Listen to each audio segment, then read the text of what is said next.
আঁঠুক লৈ লৈ কাৰোবাৰ ওচৰত জীয়াই থকাতকৈ এদিনেই ৰজা নিচিনা জীয়াই থাকিম, কিন্তু সিংহদৰে থাকিম।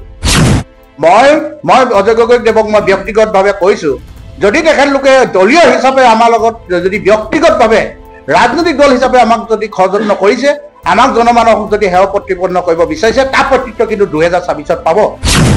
মই অজয় গগৈক কৈছোঁ, অহা নিৰ্বাচনত যদি তেখেতলোকে প্ৰতিদ্বন্দ্বিতা কৰে, তাৰ প্ৰতিদ্বন্দ্বিতা আমাৰ কেণ্ডিডেট কথা। মই সেই কেণ্ডিডেট অজয় গগৈ হ'ব কৈছোঁ। মই ব্যক্তিগতভাৱে মাটি বিক্ৰী কৰি হ'লেও তেজ বিক্ৰী কৰি 30 লাখ টকা তেখেতক দিম। আজি আপোনালোকৰ আগত কথা দিছোঁ।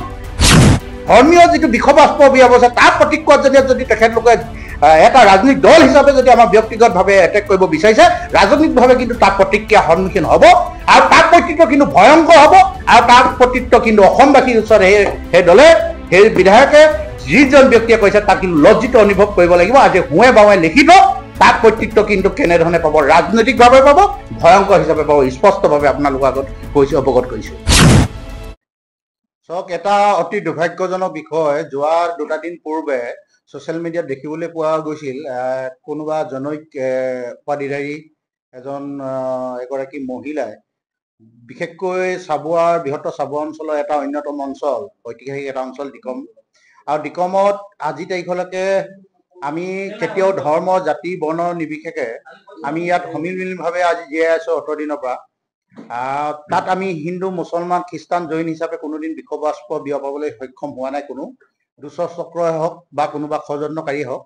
কিন্তু এটা পৰিতাপৰ বিষয়, দিকমৰ এজন মানৱ দৰদী মোৰ দাদাস্বৰূপ ছফিয়া আলম খান দেৱৰ, তেখেতৰ যদি আপোনালোকে সকলোৱে সংবাদ মাধ্যমে জ্ঞাত যে এইটো অঞ্চলত মই ব্যক্তিগতভাৱে অনুৰোধ কৰি যিকেইজন ব্যক্তি আজি তাৰিখলৈকে কলেজৰ দেওনাৰ দেখিবলৈ সক্ষম নোহোৱা 17জনকৈ ছাত্ৰ ছাত্ৰী গ্ৰেজুৱেশ্যন কৰিছে, তেখেতৰ অৰিহণাৰ 180%ই যিসকল কীৰ্তিমান হিচাপে ওলাই গৈছে, কলেজৰ দেওনা পাৰ হৈ গৈছে, 80% তেখেতৰ অৰিহণা পাইছোঁ।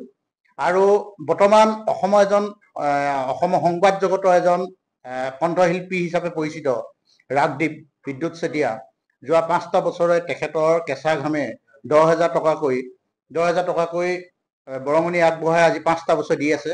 আৰু যোৱা 2 দিন পূৰ্বে তেখেতৰ অস্ত্ৰোপচাৰ হৈ গৈছে, তেখেতৰ তত্বাৱধানতে হৈ গৈছে।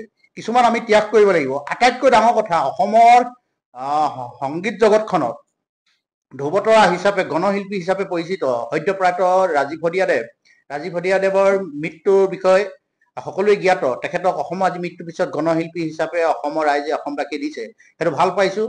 তেখেত অসমবাসীৰ ওচৰত আমি চেলুট জনাইছোঁ। কিন্তু আটাইতকৈ এটা আমাৰ কাৰণে সৌভাগ্য, যিটো কাৰণ অসমৰ ৰাইজে যেতিয়া ৰাজীৱ গগৈ হিচাপে চিনি পাইছিলে, ৰাজীৱ শদিয়া হিচাপে পৰিচিত হোৱা প্ৰাক মুহূৰ্তত কিন্তু এই অভাজনৰ লগতে এই ছফিয়া আলম খানৰ দেৱৰ কিছু সহযোগিতা আছিল, যথেষ্ট সহযোগিতা আছিলে, যি সহযোগিতাত আপোনালোকে চাবলৈ যায় যে শদিয়াত সেইটো সময়ত তেখেতলোকৰ ঘৰলৈ টুপচিঙা গাঁৱলৈ যাবলৈ এখন সামান্য ব্ৰিজ এখনো নাছিলে। তেনে অৱস্থা আমি তেখেতলোকক ঘৰত গৈ তেখেতৰ সংগীতৰ যাত্ৰাত আমাৰ কিঞ্চিত পৰিমাণৰ হ'লেও আমাৰ যথেষ্ট সহযোগিতা আছে বুলি আমি সগৌৰৱে আজি অসমবাসীৰ ওচৰত ক'ব পাৰোঁ। যিহেতু তেখেতৰ সহধৰ্মিনী আছে, তেখেতৰ পুত্ৰ আছে, তেখেতে বৈবাহিক জীৱন আৰম্ভ কৰা প্ৰাক মুহূৰ্তৰ পৰাই তেখেতলোকৰ লগত আমি আছোঁ। তেখেতলোকৰ সংগীত যাত্ৰাটোত আপোনাৰ বিপিন চাওডাঙৰ যিটো গীত গাইছিল, সেইটো গীতটো গোৱা মুহূৰ্ততে কিন্তু 2টা বছৰ পূৰ্বে ৰাজীৱ শদিয়াই গাইছিল। সেই সংগীত জগতৰ পৰা যদি চাই আজি তাৰিখলৈকে তেখেতলোকৰ সহযোগিতাৰ ক্ষেত্ৰত ছফিয়া আলম খানদেৱৰ যথেষ্ট আছে। দিকমৰ বিহুখনত যদি আমি উলুকিয়াবলৈ যাওঁ, দিকমৰ বিহুখনত প্ৰেচিডেণ্ট নহয় ছেক্ৰেটাৰী প্ৰতি বছৰে আছে, দিকমবাসীৰ স্বাৰ্থত আছে। গতিকে মই এজন নিজৰ ছাত্ৰ সংগঠনৰ এটা জাতীয় সংগঠনৰ যদি কৰ্মী হিচাপে চাওঁ, মই আশে পাশে থকা কিমানজনক সহযোগিতা কৰিব পাৰিছোঁ বা কৰ্মজীৱনৰ ক্ষেত্ৰত কিমান আগুৱাই নিব পাৰিছোঁ, শৈক্ষিক জীৱনক কেনেধৰণে আগুৱাই দিব পাৰিছোঁ, এটা ছাত্ৰ সংগঠনৰ মই নিজক আঙুলিয়াই টুৱাই প্ৰথমে যদি নিজক স্বীকৃতি চাওঁ, বাকী ছাত্ৰ সংগঠনৰ লিডাৰসকলক যদি চাওঁ, এজন ছাত্ৰ সংগঠনৰ বিষয়ববীয়াই এটা জাতীয় সংগঠনৰ বিষয়ববীয়াই ঘৰৰ হুঁৱে বাৱে 10জন ল'ৰা মেট্ৰিক পাছ কৰিব পৰা সামৰ্থ্যটো আমাৰ যোগেদি হৈছে নাই। মেট্ৰিকত এডমিশ্যনে হওক, অন্যান্য টিউশ্যন ফিজেই হওক বা কলেজৰ যাত্ৰাতে হওক, তেখেতলোকৰ বৰঙণি আছে নাই বা আমাৰ বৰঙণি আছে নাই, আমি স্বীকৃতি চাব লাগিব। কিন্তু মই ব্যক্তিগতভাৱে কওঁ, 17জনতকৈ অধিক আজি গ্ৰেজুৱেশ্যন কৰাইছোঁ তেখেতৰ তত্বাৱধানত, নিজৰ তত্বাৱধানত 4জন কৰাইছোঁ। গতিকে তেনে এজন ব্যক্তিক, এই অঞ্চলত বৰঙণি থকা এজন ব্যক্তিক যেতিয়া ছ'চিয়েল মিডিয়াত অজ্ঞাত এগৰাকী মহিলাই যেতিয়া মিয়া গেদা শব্দটো প্ৰয়োগ কৰি আমাৰ মাজত থকা, আমাৰ দিকম অঞ্চলত থকা, আমাৰ ডিব্ৰুগড়বাসীৰ মাজত থকা যিটো ভাতৃত্ববোধটো যথেষ্ট এই ছ'চিয়েল মিডিয়াই ক্ষতি কৰিছে। তাৰ প্ৰতিবাদত তাত আমাৰ প্ৰতিক্ৰিয়া জনাই আমাৰ দুই এটা মন্তব্য আগবঢ়াইছিলো। তাত আমাৰ কিন্তু কোনো AGP, BJP, কংগ্ৰেছ বা অন্য জাতীয় পৰিষদৰ ৰাজ্য দল হিচাপে নাছিলে। ইয়াৰ এইটো সম্পূৰ্ণ আমাৰ ব্যক্তিগত মতামত আছিলে। আৰু ব্যক্তিগত মতামতটো আছিলে কেৱল মাত্ৰ ছ'চিয়েল মিডিয়াত এই সাম্প্ৰদায়িকতা বিষবাস্প বিয়পাটোহে ওপৰতে আমাৰ প্ৰতিক্ৰিয়া আছিলে। তাত আমি কোনো জ্ঞাত নহয় কোন AGP আছিল, কোন BJP আছিল, কোন কংগ্ৰেছ আছিল। আমাৰ কোনো ৰাজনৈতিক দলৰ উদ্দেশ্য নাই, ৰাজনৈতিক দলৰ পৰা আমি জানিবলগীয়া নাই। আৰু স্পষ্টভাৱে কওঁ, আমাৰ অসমত AGP নালাগে, BJP নালাগে, কংগ্ৰেছ নালাগে। বডুনিও যদি অসমৰ মুখ্যমন্ত্ৰী হয়, মই যে যুগল বৰুৱা হিচাপে যেনেকৈ আছো তেনেকেই থাকিম আৰু তেনেকেই মৰিম। আঁঠুক লৈ লৈ কাৰোবাৰ ওচৰত জীয়াই থকাতকৈ এদিনেই ৰজা নিচিনা জীয়াই থাকিম, কিন্তু সিংহদৰে থাকিম। গতিকে কওঁ, আজি চাবুৱা সমষ্টিৰ বিধায়ক যোনেও নহওক, ইয়াত অখিল গগৈ আহি হওক, লুৰিণজ্যোতি আহি হওক, পুনাকন বৰুৱা হওক বা বিনোদ হাজৰিকা হওক বা অন্যান্য যোনে নহওক, কিন্তু নিজৰ স্থিতিপথতকৈ অটল থাকিম। আঁঠু কাঢ়ি জীয়াই থকা অভ্যাস নাই। মই তাৰ আটাইতকৈ আৰু এটা পৰিতাপৰ বিষয়, এটা জনগোষ্ঠীয় সংগঠন মোৰ ভাতৃস্বৰূপ অজয় গগৈদেৱৰ বিষয়েও তেখেতলোকে যি ধৰণে ছ'চিয়েল মিডিয়াত অপব্যৱহাৰ কৰি পিনে জনমানসক সেৱা প্ৰতিপন্ন কৰিছে, তাতো মোক কিন্তু দ্বিমত আছে। কথা হ'ল, অজয় গগৈয়ে হওক, যুগল বৰুৱা হিচাপে কিন্তু কোনোবা ৰাজনৈতিক দলক সেৱা কৰিব গৈ ৰাজনৈতিক দলৰ বিষয়ববীয়া বিধায়ক মহোদয়ক আমি ক'ৰবাত জনমানসক সেৱা প্ৰতিপন্ন কৰিব যোৱা নাছিলো। মাত্ৰ আমাৰ ভাতৃঘাতী যিটো সংঘৰ্ষ, ভাতৃঘাতী যিটো বিষবাস্প বিয়পা, তাৰহে আমাৰ দ্বিমত আছিলে। গতিকে ইয়াত AGP হিচাপে আহিব নালাগিছিল, BJP হিচাপে আহিব নালাগিছিল। গতিকে মই অজয় গগৈদেৱক মই ব্যক্তিগতভাৱে কৈছো, যদি তেখেতলোকে দলীয় হিচাপে আমাৰ লগত যদি ব্যক্তিগতভাৱে ৰাজনৈতিক দল হিচাপে আমাক যদি ষড়যন্ত্ৰ কৰিছে, আমাক জনমানসক যদি সেৱা প্ৰতিপন্ন কৰিব বিচাৰিছে, তাৰ প্ৰত্যুত্তৰ কিন্তু 2026ত পাব। মই অজয় গগৈক কৈছো, অহা নিৰ্বাচনত যদি তেখেতলোকে প্ৰতিদ্বন্দ্বিতা কৰে, তাৰ প্ৰতিদ্বন্দ্বিতা আমাৰ কেণ্ডিডেট পঠাম। মই সেই কেণ্ডিডেট অজয় গগৈ হ'ব কৈছো। মই ব্যক্তিগতভাৱে মাটি বিক্ৰী কৰি হলেও তেজ বিক্ৰী কৰি 30 লাখ টকা তেখেতক দিম। আজি আপোনালোকৰ আগত কথা দিছো, সেই প্ৰত্যুত্তৰ, আজি যিটো প্ৰত্যুত্তৰ দিছে তেখেতলোকে, ধৰ্মীয় যিটো বিষবাস্প বিয়পাইছে, তাৰ প্ৰতিক্ৰিয়াত যদি তেখেতলোকে এটা ৰাজনৈতিক দল হিচাপে যদি আমাৰ ব্যক্তিগতভাৱে এটেক কৰিব বিচাৰিছে, ৰাজনৈতিকভাৱে কিন্তু তাৰ প্ৰতিক্ৰিয়াৰ সন্মুখীন হ'ব। আৰু তাৰ প্ৰত্যুত্তৰ কিন্তু ভয়ংকৰ হ'ব। আৰু তাৰ প্ৰত্যুত্তৰ কিন্তু অসমবাসীৰ ওচৰত সেই দলে, সেই বিধায়কে যিজন ব্যক্তিয়ে কৈছে, তাক কিন্তু লজ্জিত অনুভৱ কৰিব লাগিব। আজি হুঁৱে বাৱে লিখিত, তাৰ প্ৰত্যুত্তৰ কিন্তু কেনেধৰণে পাব, ৰাজনৈতিকভাৱে পাব, ভয়ংকৰ হিচাপে পাব। স্পষ্টভাৱে আপোনালোকৰ আগত কৈছো, অৱগত কৰিছো।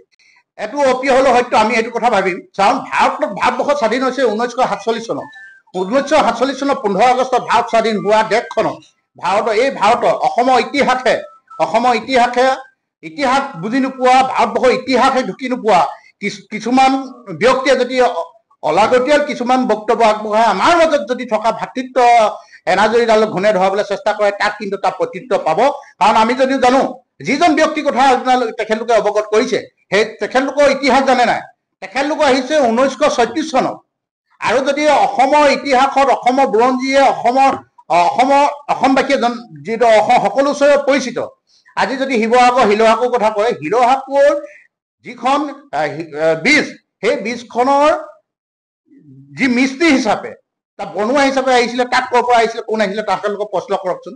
কিন্তু যিজন ব্যক্তিক আক্ৰমণ কৰিব গৈছে, যিজন ব্যক্তিক আজি অসাধু ব্যৱসায়ী বুলি ক'বলৈ গৈছে, তেখেতৰ আজু ককাকৰ পৰা আৰম্ভ কৰি ককাকলৈকে কিন্তু তাত জড়িত আছিলে। আজি দিকমত থকা দিকম বাগানৰ প্ৰথমটো ঘৰ যদি গৈ, ব্ৰিটিছৰ দিনতে থকা যিটো ঘৰ, প্ৰথম মেৰামতি কোনে কৰিছিলে সুধিবচোন। তেখেতলোকে যদি ইতিহাস অধ্যয়ন কৰিছে, ইতিহাস বৰ দূৰলৈ অধ্যয়ন কৰিব নালাগে, অকল দিকমৰ ইতিহাসখন উপলব্ধি কৰকচোন। দিকমৰ ইতিহাসখন তেখেতলোকে কেনেধৰণে বিশ্লেষণ কৰিব লাগে তেনেধৰণে কওকচোন। ছ'চিয়েল মিডিয়াটো কিন্তু এনেধৰণে অপব্যৱহাৰ কৰিবৰ কাৰণে নহয়।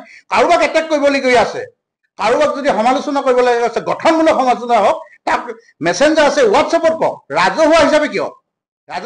আজি যদি আছুৰ পৰা আহি অসমৰ মুখ্যমন্ত্ৰী, অসমৰ যিজন বৰ্তমানৰ মুখ্যমন্ত্ৰী, আছুৰ পৰা আহি যদি কংগ্ৰেছ কৰিব পাৰিলে, কংগ্ৰেছৰ পৰা যদি 15-20 বছৰ বিধায়ক হৈ থাকি মন্ত্ৰী হৈ থাকিব পাৰিলে, বিজেপিত আহি যদি মুখ্যমন্ত্ৰী আহিলে, যুগল বৰুৱাই মটক যুৱ ছাত্ৰ পৰিষদ কৰি মটক জাতীয় জনগোষ্ঠীয় সংগঠন কৰি জাতীয় সংগঠন কৰিব নোৱাৰা, তাত প্ৰশ্ন ক'ত আছে? মই ক'লো, মই বৃহত্তৰ স্বাৰ্থত মই অসমীয়া, ক্ষুদ্ৰ স্বাৰ্থত মই মটক। মই যিদিনালৈকে মটক হৈ থাকিব পাৰিম, সেইদিনালৈকে মই অসমীয়া হৈ থাকিম, সেইদিনালৈকে মই অসমৰ সন্মান কৰি থাকিম। মই বৃহত্তৰ অসমীয়া যুৱ মঞ্চৰ প্ৰতি মোৰ যিমান দায়বদ্ধতা আছে, জনগোষ্ঠীৰ প্ৰতি সমানে আছে। গতিকে কওঁ, মই মটক হৈ থকা মানে মই অসমীয়া, কিন্তু মই অসমীয়া হৈ মটক হৈ থাকিব বিচাৰোঁ। অসমীয়া হৈ মানে মই হিন্দু মুছলমান খ্ৰীষ্টান জৈন ভাগ কৰি মই অসমীয়া হৈ থাকিব নিবিচাৰোঁ। মই মটক হৈ অসমীয়া হৈ থাকিম, কিন্তু মই পুনৰবাৰ কৈছোঁ, মই ক্ষুদ্ৰ স্বাৰ্থত মটক, বৃহত্তৰ স্বাৰ্থত মই অসমীয়া। গতিকে আজি তাৰিখত মই পুনৰ কৈছোঁ, মোক কোনোবা মন্ত্ৰী বিধায়ক MLA হাতত ধৰি ফাইনেন্সিয়েলি সুবিধা লৈ মেলি ক'ৰবাত ৰাজপথত আন্দোলন কৰিম, ফাইনেন্সিয়েলি সহায় লৈ ক'ৰবাত মিয়াৰ বিৰুদ্ধে আন্দোলন কৰিম, মই তেনে ব্যক্তি নহয়। মই একদম স্পষ্ট কৈছোঁ, অসমৰ পৰা যদি বিদেশী খেদিবলগীয়া আছে, হিন্দুৱে হওক খ্ৰীষ্টানে হওক মুছলমানে যিয়ে নহওক, বিদেশী সদায় বিদেশী, ইয়াৰ পৰা বিতৰণ হ'ব লাগিব। আজি যিসকলে আজি ফেচবুকতে হওক ছ'চিয়েল মিডিয়াই হওক বা ইলেক্ট্ৰনিক মিডিয়া প্ৰিণ্ট মিডিয়াত দপদপাই আছে যে মিয়াৰ বিৰুদ্ধে, মিয়াৰ আজি তাৰিখত কিমানজন মিয়া বিদেশী হিচাপে চিনাক্ত হ'ল, সেই চিনাক্ত হোৱা মিয়াখিনি ক'ত পঠালে? আমাৰ অসমীয়া ভাষাৰ অস্তিত্ব ৰক্ষা কৰিবৰ কাৰণে ইয়াত থকা মটক, মৰাণ, বড়ো, ৰাভা, ডিমাচা, হাজং বিভিন্ন ধৰণৰ জাতি উপজাতি আছে। তাত আমাৰ বাংলাদেশী হিন্দু বাংলাদেশীখিনি আনি অসমৰ অসমীয়া অস্তিত্ব ৰক্ষা কৰিবলগীয়া আছে বুলি আপোনালোকে ভাবেনে? কেতিয়াও এইটো সম্ভৱ নহয় আৰু সম্ভৱ হ'বলৈ নিদিওঁ। ইয়াত পুনৰবাৰ কৈছোঁ, যদি আমি অসমৰ অসমীয়া ধৰ্মৰ পৰা আৰম্ভ কৰি যাওঁ, আমাৰ যদি মই নিজা নামঘৰৰ পৰা আৰম্ভ কৰি যাওঁ, আমাৰ নামঘৰত যদি 4টা খুঁটিৰ পৰা আৰম্ভ কৰিবলৈ যাওঁ, তাত হিন্দু মুছলমানৰ ভাতৃত্ব এটা বোধ আছে। শংকৰ মাধৱ আজান ফকীৰ পাছতহে আমি অসমীয়া বুলি গৌৰৱ কৰি আহিছোঁ। গতিকে আমাৰ যিখিনি থলুৱা মুছলমান, থলুৱা যিখিনি খিলঞ্জীয়া মুছলমান, তাৰ অৱদান অসমীয়া ৰাইজে স্বীকৃতি দিব লাগিব। জ্যোতিপ্ৰসাদ আগৰৱালাই অসমীয়া ভাষাটোৰ কাৰণে যদি অসমবাসীৰ কাৰণে দি থোৱা অৱদানটো যদি অসমৰ অৱদান হ'ব পাৰিলে, তেতিয়াহ'লে সেইসকলে কিয় মাৰোৱাৰী অৱদান নলওঁ বুলি ক'বলগীয়া নহ'ল? ক'ব পৰা সাহস কেলৈ নালাগে? কিয় নাথাকে? গতিকে যি অসমৰ বায়ু সেৱন কৰিছে, অসমৰ জলবায়ু কৰিছে, অসমৰ সম্পদৰ ওপৰত ব্যৱসায় কৰি অসমীয়া হৈ আছে, অসমক বায়ু অসমত ব্যৱসায় কৰি যদি অসমীয়া হৈ আছে, তাক অসমীয়া হৈ স্বীকাৰ কৰিব লাগিব, অসমৰ হৈ তেখেতৰ অৱদান থাকিব লাগিব। যদি মই অসমৰ পিয়লি অসমীয়া হৈ অসমৰ বিৰুদ্ধে, অসমীয়া জাতিৰ বিৰুদ্ধে মই যদি কা আন্দোলন কৰাজনক যদি 5জনকৈ শ্বহীদক সন্মান দিব নাজানো, 555জনৰ ভাষা আন্দোলন হোৱা শ্বহীদকেইজনক যদি সন্মান দিব নাজানো, তেনেহ'লে মই অসমীয়া বুলি কৈ লাভ নাই। গতিকে আপোনালোকে যদি চায়, নেকিবুজ্জামান, হাইদৰ হুছেইন, মতিউৰ ৰহমান, তেখেতলোকৰ অসমৰ অৱদান কিমান আছে? গতিকে তেখেতলোকৰ আত্মসন্মানত নলগাকৈ, অসমৰ খিলঞ্জীয়া মুছলমানসকলৰ আত্মসন্মানত নলগাকৈ যদি আপোনালোকে ৰাজনীতি কৰিব বিচাৰিছে, ৰাজনীতি কৰক। যদি কেৱল হিন্দু মুছলমানৰ নামতে ৰাজনীতি কৰিম বুলি ভাবিছে, অনাগত দিনত কিন্তু তাৰ পৰিস্থিতি ভয়ংকৰ হ'ব, তাৰ প্ৰত্যুত্ত ভুগিব লাগিব। গতিকে অসমৰ প্ৰতি যদি আপোনাৰ অৱদান নাই, ছাত্ৰ ছাত্ৰীসকলক যদি দৰিদ্ৰ সীমাৰেখাৰ তলত বসবাস কৰা ছাত্ৰ ছাত্ৰী, মেধাসম্পন্ন ছাত্ৰ ছাত্ৰী যদি কলেজীয়া শিক্ষা গ্ৰহণ কৰিবৰ কাৰণে আপোনালোকৰ যদি কিঞ্চিত মানৰ অৱদান নাই, তেনেহ'লে আপুনি নিজকে অসমীয়া বা কোনোবা জাতীয় সংগঠনৰ, কোনোবা ৰাজনীতি দলৰ ছাত্ৰ সংগঠনৰ বুলি পৰিচয় দিব নালাগে, তাৰ পৰা বিৰত থাকক। আৰু পুনৰবাৰ কৈছোঁ, আমি কোনো ৰাজনৈতিক নেতা, পালি নেতা ভৰিত ধৰি জীয়াই থকা মানুহ নহয়। ক্ষুদ্ৰ স্বাৰ্থত আছোঁ, ক্ষুদ্ৰ স্বাৰ্থতে আমি যাম, ৰাইজৰ লগত আছোঁ, ৰাইজৰ লগতে থাকিম। অসমত চৰকাৰ AGP, BJP, কংগ্ৰেছ, AJY যিয়ে নহওক, কিন্তু আমি নিজস্বতাৰ ওপৰত নিজৰ মতে জীয়াই থাকিম। কোনোবা আমুক বিধায়ক হৈ থাকিলে জীয়াই থাকিব পাৰিম, আমি ৰাজহাঁহ পোন হৈ থাকিব নোৱাৰিম, তেনেধৰণৰ কোনো কথা নহয়।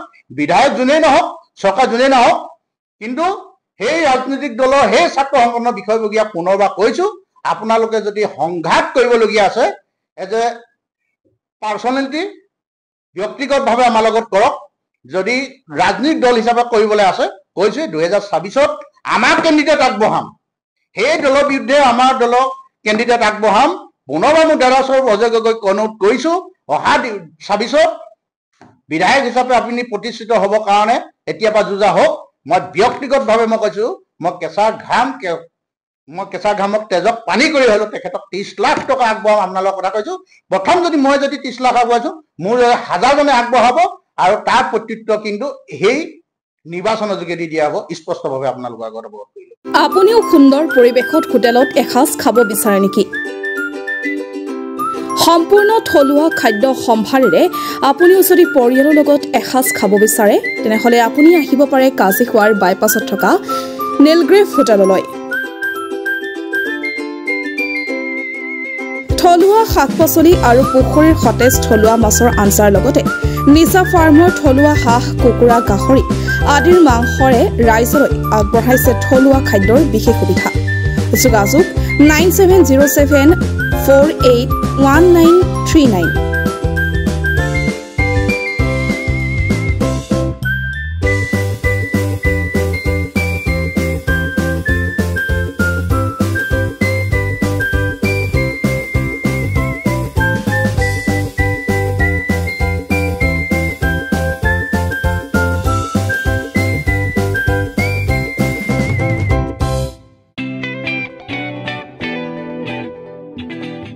ৰোগীসকলৰ বাবে ভাল খবৰ।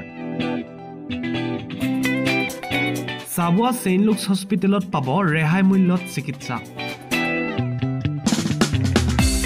চাবুৱাৰ ছেইণ্ট লুকছ হস্পিটেলত এক্স-ৰে, চিটি স্কেন, আল্ট্ৰাছাউণ্ড, অত্যাধুনিক মেচিনৰ দ্বাৰা লেবৰেটৰী টেষ্ট ইত্যাদি পৰীক্ষাসমূহ ডিব্ৰুগড় জিলা নাৰ্ছিং হোমতকৈ 40% ৰেহাই মূল্যত কৰা হয়। লগতে ডায়েবেটিছ ৰোগীসকলে হায়দৰাবাদৰ পৰা অহা বিশিষ্ট চিকিৎসক ডাক্তৰ শুভান্দৰী চন্দ্ৰৰ পৰা পৰামৰ্শ ল'ব পাৰিব। স্ত্ৰী আৰু প্ৰসূতি ৰোগৰ বাবে হায়দৰাবাদৰ স্ত্ৰী ৰোগ বিশেষজ্ঞ ডাক্তৰ উমা দেৱী ভিয়ে চিকিৎসা আগবঢ়াব। লগতে উৰিষ্যাৰ পৰা অহা চিকিৎসক ডক্তৰ ৰঞ্জন কুমাৰ জিনাই নিউৰলজি চিকিৎসা আগবঢ়ায়। গতিকে এতিয়াৰ পৰা আপোনালোকে ৰেহাই মূল্যত বিশিষ্ট চিকিৎসকসকলক তেওঁলোকৰ অন্তৰ্গত সকলো বেমাৰ দেখা কৰি পৰামৰ্শ ল'ব পাৰিব। প্ৰয়োজন সাপেক্ষে ৰোগীসকলে যোগাযোগ কৰিব পাৰিব 8822455808 নম্বৰত।